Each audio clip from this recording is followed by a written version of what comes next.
Ce n'est pas ce que tu dis qui importe le plus, mais la manière dont tu es. Épictète.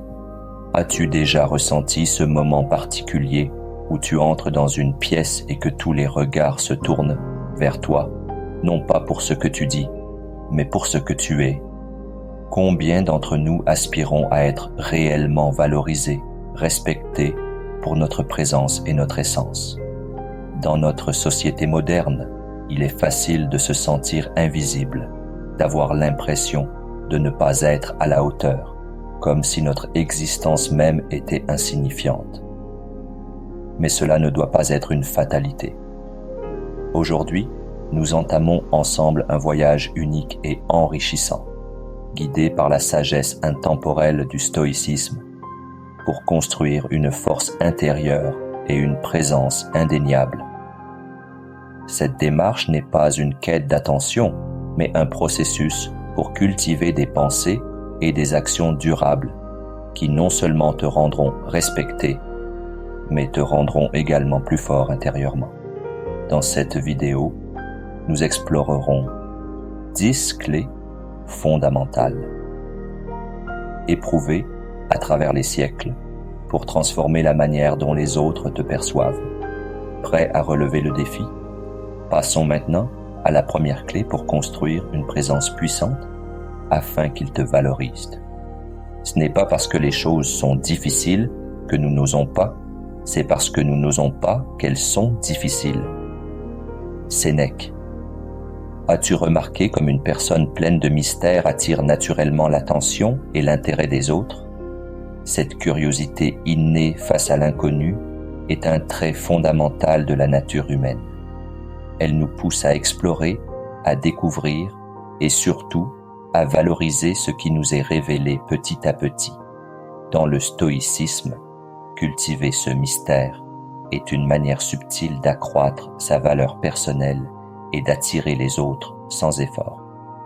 Imagine-toi comme un livre dont chaque page offre une nouvelle leçon, un nouvel aperçu de la vie.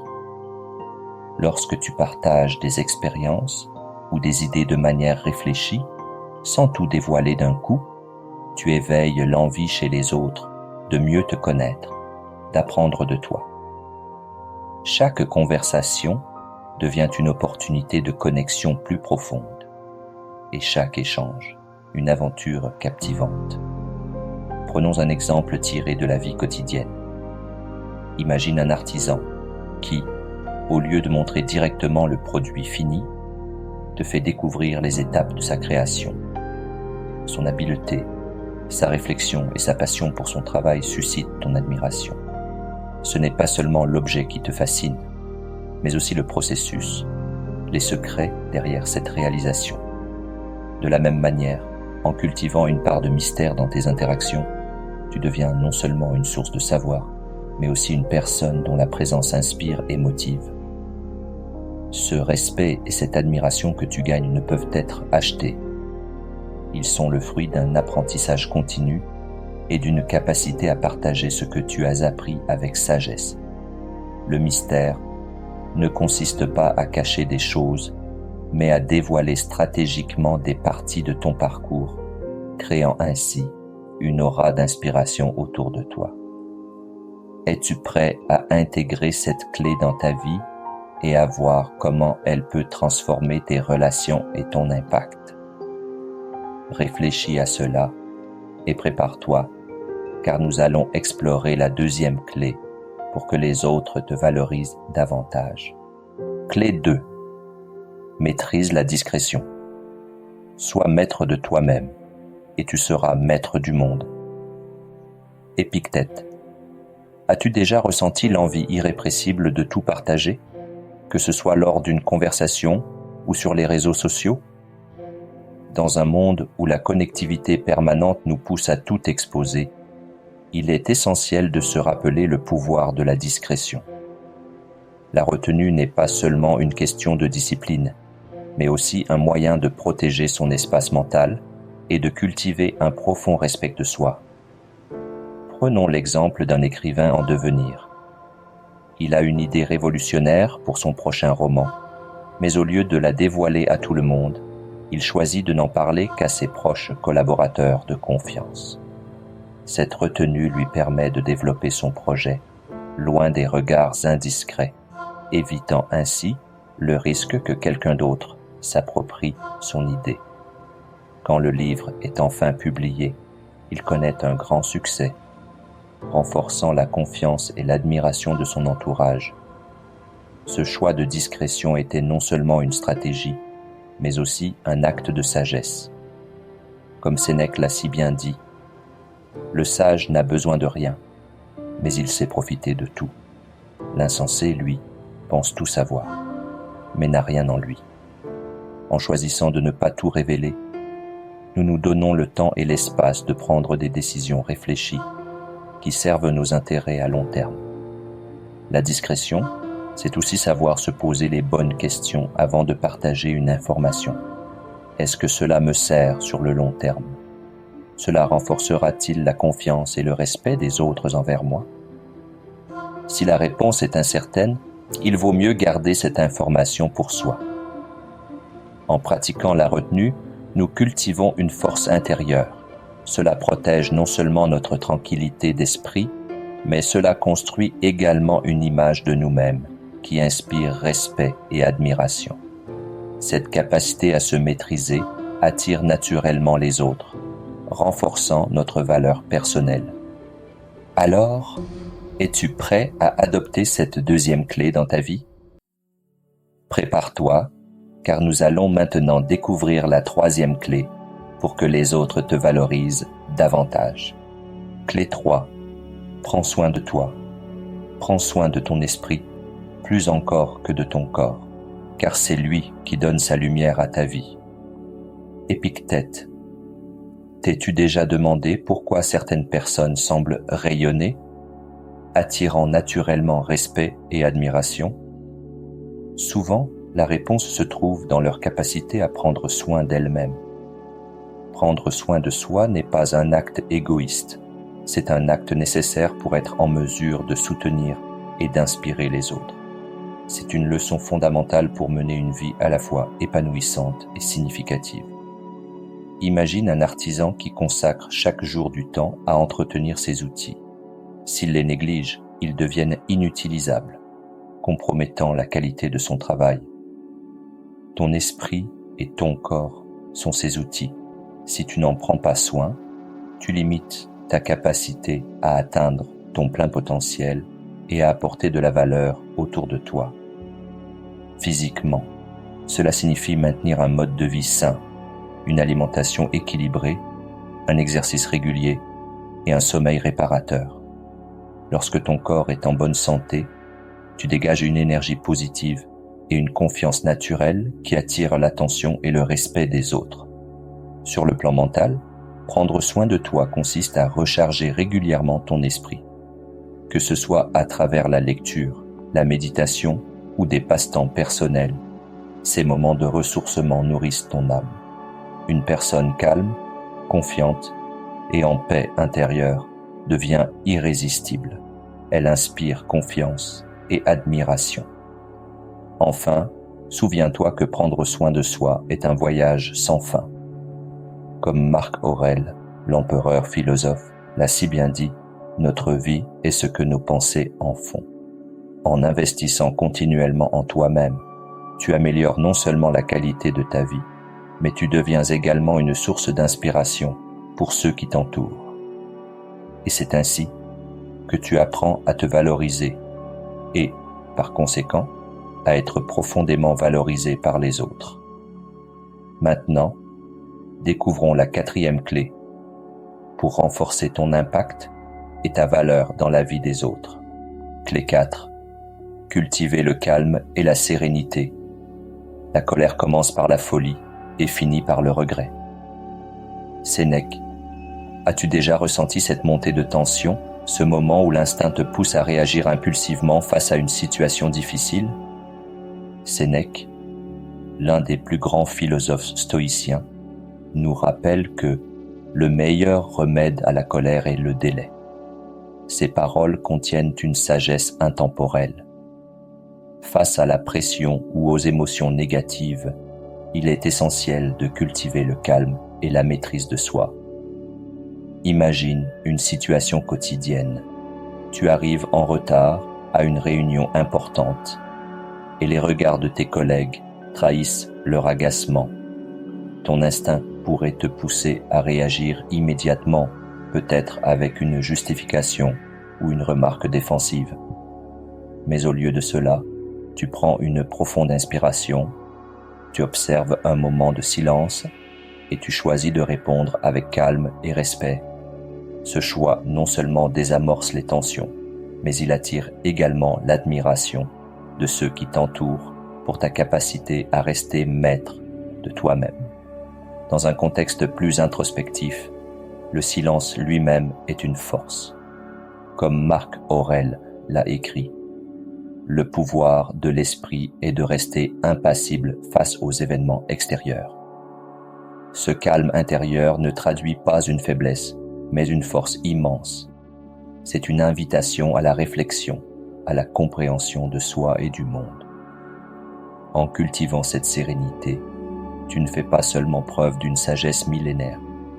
Tu montres également à ceux qui t'entourent que tu es une personne de confiance, capable de faire face aux tempêtes de la vie avec dignité. Cette attitude ne transforme pas seulement ta perception de toi-même, elle modifie aussi celle des autres envers toi. Alors, partage avec nous. Quelles sont les situations où tu as dû faire preuve de calme et comment as-tu géré ces moments? Ensemble, continuons à découvrir la prochaine clé pour vivre une vie stoïcienne exemplaire. Clé 5. L'art d'accepter avec grâce. Rien n'est suffisant pour celui qui considère insuffisant tout ce qui est simplement suffisant. Épictète. As-tu déjà remarqué combien il peut être difficile d'accepter un cadeau, une critique ou même une simple aide sans te sentir redevable ou gêné? Pourtant, maîtriser l'art de recevoir est une compétence qui enrichit non seulement notre vie personnelle, mais également la communauté qui nous entoure. L'acceptation, lorsqu'elle est pratiquée avec humilité et reconnaissance, favorise une culture de générosité, de solidarité et de soutien mutuel. Prenons l'exemple d'un philosophe stoïcien confronté à l'adversité. Épictète, né esclave, n'a pas rejeté les leçons que la vie lui offrait. Il les a acceptées avec grâce et en a tiré une sagesse qui continue de guider des générations. En acceptant avec sérénité ce qui lui semblait immuable, il a cultivé une résilience et une force intérieure remarquables. Alors, comment intégrer cet art dans nos vies selon les principes stoïciens? Premier, reconnaître notre interdépendance. En acceptant que nous sommes naturellement connectés aux autres, nous mettons de côté l'illusion de l'autosuffisance. Rejeter l'aide ou le soutien, c'est parfois rejeter une opportunité de renforcer ces liens essentiels. 2. Cultiver la gratitude. Chaque acte de générosité, qu'il soit matériel, émotionnel ou spirituel, mérite d'être accueilli avec un cœur reconnaissant. Cela ne signifie pas qu'on devient dépendant, mais qu'on valorise la richesse des échanges humains. 3. Nourrir l'humilité. L'acceptation est un rappel de nos propres limites. Elle nous enseigne que reconnaître nos besoins et faiblesses est une forme de sagesse, pas de faiblesse. 4. Renforcer les liens communautaires. En montrant notre propre vulnérabilité et en acceptant celle des autres, nous construisons des relations fondées sur la confiance et la compréhension mutuelle. 5. Encourager la générosité. Lorsqu'on reçoit avec grâce, on inspire souvent les autres à donner plus librement. Cela crée un cycle vertueux où chacun contribue au bien-être commun. Pour pratiquer cet art au quotidien, exprime un simple merci avec sincérité, quelle que soit la taille du geste reçu. Cherche de l'aide lorsque nécessaire, non comme une faiblesse, mais comme une opportunité de collaboration. Reçois les critiques comme des opportunités d'apprentissage et de croissance personnelle. Partage publiquement ta gratitude, même pour les plus petits gestes. En adoptant ces pratiques, nous ne faisons pas qu'enrichir nos vies, nous renforçons également la communauté autour de nous. Accepter n'est pas un signe de faiblesse, mais une preuve de force et de résilience, un acte qui célèbre notre humanité commune et notre divinité partagée. Pour continuer ce cheminement, explorons la prochaine clé stoïcienne et ses enseignements transformateurs. Clé 6. Adopter l'apprentissage continu. Tant que tu vis, continue d'apprendre à vivre. Sénèque. Te poses-tu souvent la question, à quel moment devrions-nous arrêter d'apprendre? Selon Sénèque, la réponse est simple, jamais. L'apprentissage continu n'est pas seulement un conseil, c'est un principe de vie qui nous guide vers l'amélioration de nous-mêmes et l'adaptation face aux défis constants de l'existence. En embrassant cet esprit de découverte permanente, nous cultivons non seulement notre savoir, mais aussi une compréhension plus profonde du monde et de l'humanité. Prenons l'exemple d'un artisan du XVIe siècle, travaillant le marbre dans son petit atelier. Jour après jour, il affine sa technique, cherchant toujours à repousser les limites de son art. Un jour, son apprentissage l'amène à sculpter une œuvre qui, des siècles plus tard, sera admirée pour sa beauté intemporelle. Cet artisan nous enseigne une leçon fondamentale. Chaque jour est une opportunité d'apprendre, de progresser et de laisser un impact durable. Pourquoi l'apprentissage continu est-il essentiel dans la philosophie stoïcienne? Façonner son caractère. L'apprentissage ne se limite pas à accumuler des connaissances. C'est un processus qui sculpte notre patience, notre gratitude et notre capacité à accepter les échecs comme des occasions de croissance, s'harmoniser avec la nature et la société. En développant notre compréhension, nous ajustons nos attitudes et comportements pour mieux vivre en accord avec le monde qui nous entoure. Partager pour enrichir. Chaque fois que nous transmettons ce que nous avons appris, que ce soit par une histoire, un enseignement ou un conseil, nous renforçons non seulement notre propre valeur, mais aussi celle de notre communauté. Transformer les défis en opportunités. Face aux obstacles, le stoïcien adopte plusieurs perspectives pour voir la situation non comme un frein, mais comme une chance de devenir plus fort. L'apprentissage continu ne se fait pas du jour au lendemain. Il exige de la persévérance, le courage de faire face à nos peurs et une volonté inébranlable de s'améliorer chaque jour. Mais le résultat en vaut la peine. Nous enrichissons notre esprit, élargissons notre âme et bâtissons une vie fondée sur des valeurs solides. Alors que nous poursuivons ce voyage ensemble, ne nous arrêtons pas ici. Passons maintenant à la clé suivante. Embrasser l'authenticité, où nous découvrirons comment l'authenticité peut devenir le socle de toutes nos relations significatives. Continuons ensemble. Clé 7. Embrasser l'authenticité. Ce qui est en toi est tout ce dont tu as besoin. Marc Aurèle. Saviez-vous que l'honnêteté est l'un des atouts les plus puissants que vous puissiez posséder, comme l'a dit Épictète? Si tu veux être un écrivain, écris. Ce n'est pas simplement une stratégie, mais un véritable mode de vie, un moyen de valoriser ce que nous sommes vraiment et de faire apprécier aux autres notre véritable valeur. Prenons l'exemple de Clara, une jeune photographe en début de carrière. Lors de ses premières années, elle se sentait poussée à produire des photos qui répondaient aux attentes du marché, plutôt qu'à ce qu'elle ressentait profondément. Bien que ses travaux aient été populaires, Clara se sentait vide et perdait peu à peu sa créativité. Elle décida alors de se concentrer sur des projets personnels, explorant des sujets qui reflétaient son style unique et sa perspective créative. Au début, elle craignait que le public ne comprenne pas ce changement. Mais à sa grande surprise, ses œuvres ont commencé à capter l'attention et le respect de la communauté artistique. Sa fraîcheur et son originalité ont créé un lien fort avec son audience. L'histoire de Clara illustre parfaitement le pouvoir de l'authenticité.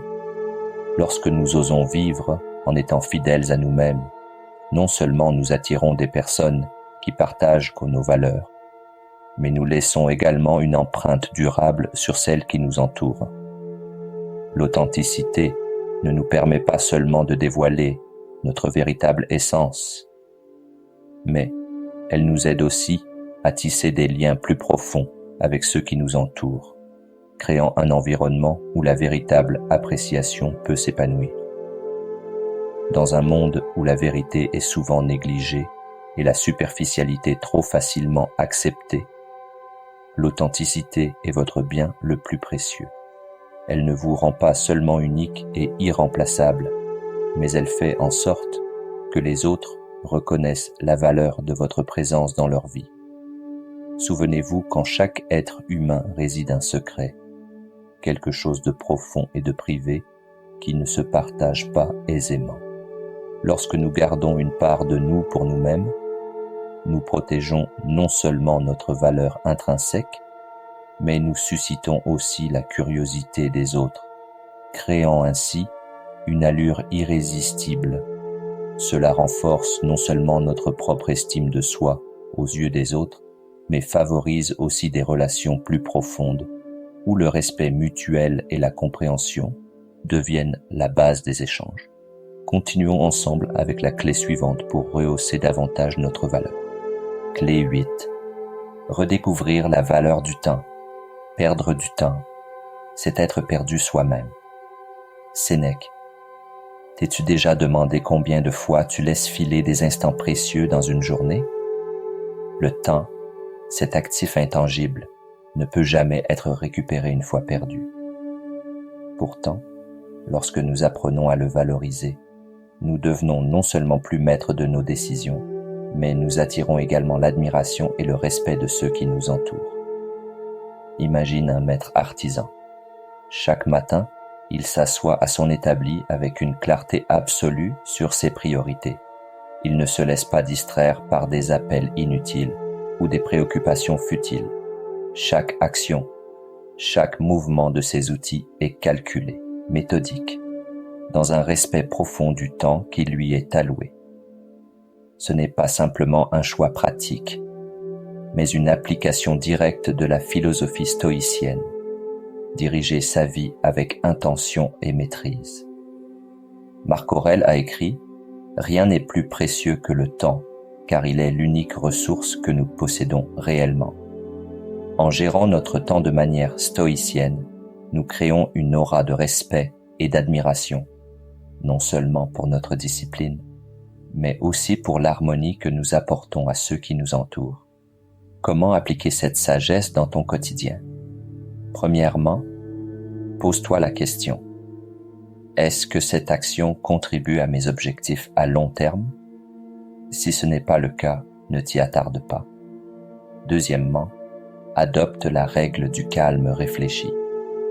Avant de réagir à une distraction ou à une sollicitation, prends un moment pour évaluer si cela mérite ton attention immédiate. Troisièmement, concentre-toi sur ce que tu peux contrôler. Tu ne peux pas changer le cours du temps, mais tu peux en orienter le flux. Fais de chaque instant une opportunité pour avancer. Enfin, vois chaque défi comme un test, une réunion qui s'éternise, un embouteillage imprévu. Considère cela comme une chance de mettre en pratique ta patience et ta résilience stoïcienne. Lorsque tu adoptes ces principes, tu ne te contentes pas de gérer ton emploi du temps. Tu montres que le respect du temps est aussi une forme de respect de soi, et cela inspire naturellement admiration et confiance chez les autres. Continuons ensemble vers la prochaine clé stoïcienne pour une vie pleinement maîtrisée.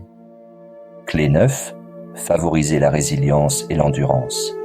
Ce n'est pas ce qui t'arrive, mais comment tu y réagis, qui détermine ta vie. Marc Aurèle. Saviez-vous que la philosophie stoïcienne nous enseigne à distinguer ce qui dépend de nous de ce qui ne dépend pas de nous? La résilience commence par accepter que de nombreux facteurs extérieurs, qu'il s'agisse des opinions, des actions des autres ou des événements imprévus de la vie, échappent à notre contrôle. Cette acceptation n'est pas une forme de résignation, mais une posture forte qui consiste à diriger notre énergie et nos efforts vers ce que nous pouvons contrôler, nos actions, nos pensées et nos réactions. Imaginez le parcours de Julie, une entrepreneuse qui a dû faire face à une série de revers dans la création de son entreprise. Chaque échec semblait l'éloigner un peu plus de ses objectifs, mais au lieu de se laisser submerger par la frustration, elle décida de se concentrer sur ce qu'elle pouvait changer, sa vision, sa capacité à apprendre et à rebondir. Avec chaque difficulté, Julie a renforcé son esprit et en peu de temps, elle est devenue un modèle de résilience, admirée par ses pairs pour sa persévérance et sa vision claire de l'avenir. Lorsque vous adoptez ce principe stoïcien, vous dégagez une sérénité et une confiance naturelle qui attirent les autres vers vous. Vous ne semblez pas être une rose fragile secouée par le vent, mais plutôt une montagne solide face aux tempêtes. Chaque obstacle, chaque difficulté devient une occasion d'apprendre et de grandir, plutôt qu'une montagne insurmontable. Les exercices stoïciens, comme la difficulté volontaire et la réflexion sur l'adversité, ne sont pas simplement des tests, mais des outils puissants pour renforcer votre force mentale. En partageant vos histoires de persévérance, vous devenez une source d'inspiration pour ceux qui vous entourent. Vous devenez un phare d'espoir, une preuve vivante de l'esprit indomptable de l'humanité. Ceux qui vous entourent commencent à chercher votre présence et vos conseils, non seulement pour la force que vous dégagez, mais aussi pour la vision que vous partagez, une vision qui transforme l'adversité en avantage. Ce changement de perspective transforme notre manière de voir la vie. Ce qui semblait être une montagne insurmontable devient désormais un tremplin vers de nouvelles opportunités. Les autres se tournent vers vous, non seulement pour la force que vous montrez, mais aussi pour cette vision unique qui permet de tirer le meilleur parti des épreuves. Continuons ensemble vers la dernière clé stoïque afin qu'il te valorise. 10e et dernière clé stoïque pour qu'il te valorise. Pratiquez l'écoute active. Ce qui est en nous nous est suffisant, et ce qui vient des autres n'est que le reflet de notre propre perception. Zénon de Kition. Êtes-vous un bon auditeur? Imaginez que vous êtes en conversation avec un ami. Il partage une difficulté personnelle, un défi, une lutte intérieure. Plutôt que de regarder votre téléphone ou de penser à votre prochaine réponse, vous choisissez de rester silencieux et de vous concentrer pleinement sur ce qu'il dit. Parfois, vous posez des questions constructives, montrant que vous n'écoutez pas seulement, mais que vous comprenez également l'importance de ces mots. Le résultat, vous ne vous contentez pas de lui offrir une écoute attentive, mais vous établissez une connexion profonde, car à ce moment-là, vous êtes devenu un véritable havre de paix pour son âme. L'écoute active n'est pas simplement une compétence, c'est une composante essentielle pour devenir un être humain accompli et libre, aligné avec les principes stoïciens. C'est aborder chaque conversation comme une opportunité d'apprendre, non seulement sur les autres, mais aussi sur vous-même. Lorsque vous écoutez vraiment, vous pratiquez l'humilité. Vous êtes prêt à vous ouvrir aux expériences et aux émotions des autres. Comment pouvez-vous pratiquer l'écoute active de manière plus consciente? Commencez par maîtriser vos propres émotions et pensées. Lorsque vous entamez une conversation, rappelez-vous que votre objectif est de comprendre et non de répondre immédiatement. Ensuite, pratiquez une attention totale, pas seulement en écoutant ce qui est dit, mais aussi en observant le langage corporel et les émotions non exprimées. Enfin, soyez patient, car parfois, le silence peut être plus puissant que les mots. À travers l'histoire, des philosophes comme Marc Aurèle Épictète et Sénèque ont souligné l'importance de l'écoute, non seulement des autres, mais aussi de soi-même. Ils l'ont vu comme une part intégrante d'une vie morale et pleine de sens. Lorsque vous écoutez, vous ne vous contentez pas de recevoir de l'information. Vous élargissez votre esprit et votre cœur pour embrasser les leçons de la vie à travers chaque conversation et expérience. Et vous, êtes-vous un bon auditeur? Avez-vous déjà été dans une situation où vous avez écouté quelqu'un et lui avez offert des conseils qui ont fait une réelle différence? N'hésitez pas à inscrire votre expérience dans les commentaires. Dirigeons-nous maintenant vers le mot de la fin. Tout au long de cette vidéo, nous avons exploré 10 clés stoïciennes pour gagner le respect et la valorisation des autres. Ces principes, bien que simples en apparence, sont des outils puissants pour bâtir une vie authentique et inspirante. Nous avons vu l'importance de cultiver une aura de mystère et de maîtriser la discrétion, car ce que nous gardons en nous attire autant que ce que nous montrons. En prenant soin de soi, nous démontrons notre propre valeur, tandis que le calme et la sérénité deviennent des sources d'admiration dans un monde chaotique. L'art d'accepter avec grâce nous enseigne l'humilité, et l'apprentissage continu nourrit notre esprit et notre âme. En embrassant l'authenticité, nous renforçons nos relations, et en redécouvrant la valeur du temps, nous montrons que chaque instant compte. La résilience et l'endurance sont des piliers face aux épreuves. Et enfin, l'écoute active révèle une attention sincère envers les autres. La morale de tout ceci, lorsque nous vivons selon ces principes, nous ne cherchons plus à impressionner. Nous inspirons naturellement par notre présence, notre calme et nos actions. Ce n'est pas à nous de demander la reconnaissance. Elle vient d'elle-même. Merci d'avoir partagé ce moment avec moi. Continuons d'appliquer ces clés ensemble pour devenir une source de valeur dans ce monde. Prenez soin de vous, chère famille, et à bientôt dans la prochaine vidéo.